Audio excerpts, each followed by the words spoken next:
اور ایک واقعہ وہ ہے کہ جو کہ ہم نے موت کی جب ہماری گفتگو ہوئی تھی اس میں بھی سنایا تھا، آیت اللہ سید محمد حسین طباطبائی کا. بیچ میں ذکر آ گیا تو مجھے یہ بات یاد آ گئی تو ذکر کرتا ہوا جا رہا ہوں، اگرچہ بیچ میں اس کا آنا نہیں تھا ذکر، لیکن بہرحال کہ آیت اللہ محمد حسین طباطبائی براہ راست اپنا یہ واقعہ سنا رہے. کہہ رہے میں چھوٹا تھا اس زمانے میں، جوانی کا بالکل ابتدائی دور تھا. ہم جس علاقے میں رہا کرتے تھے وہاں ایک آفندی قبیلہ رہا کرتا تھا جو مذہب اہل بیت پر نہیں تھا. اس میں سے ایک بوڑھی عورت کا انتقال ہو گیا.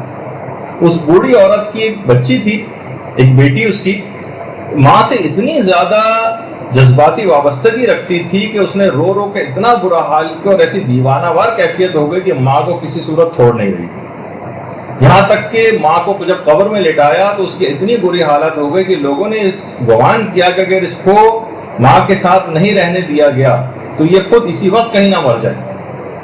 تو لوگوں نے، علاقے کے لوگوں نے مشورہ کیا آپس میں اور کہا کہ ٹھیک ہے جب نہیں چھوڑ رہی ہے تو ایسا کرتے ہیں کہ قبر کو مکمل بند نہیں کرتے، تھوڑا سا حصہ کھلا رکھتے ہیں تاکہ ہوا اندر جاتی رہے، جب تھوڑا اس کو قرار آ جائے گا تو خود ہی باہر آ جائے گی.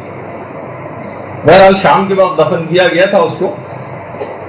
رات کو لوگ اپنے گھر آ گئے کہ تھوڑا سا اس زمانے میں اتنے زیادہ ڈر اور خوف کا سما قبرستانوں میں اس لحاظ سے نہیں ہوتا تھا.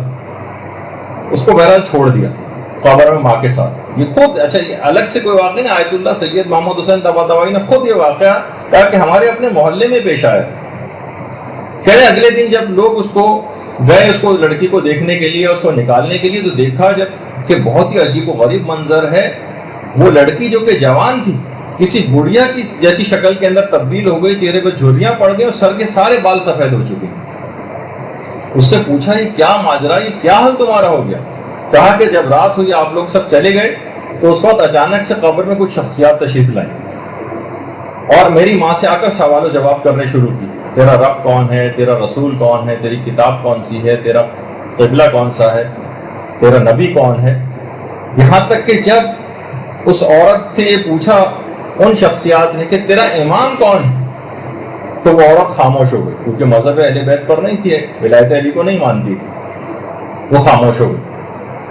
کہہ رہے ہیں اس کے بعد ان نورانی شخصیات کے پیچھے ایک عظیم نورانی شخصیت کھڑی ہوئی تھی جس نے میری ماں کی طرف اشارہ کر کے فرشتوں سے کہا، یعنی جو وہ نورانی شخصیات موجود تھیں، کہ میں اس عورت کا امام نہیں ہوں.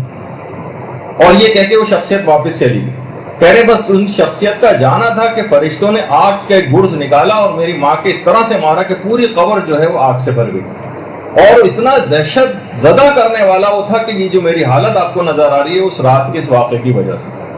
کہہ رہے ہیں اس واقعے کے بعد بہت شہرت ہوئی اس واقعے کی اور وہ پورا آفندی قبیلہ اس نے مذہب حقہ کو اختیار کر لیا. درود بھیجیے محمد.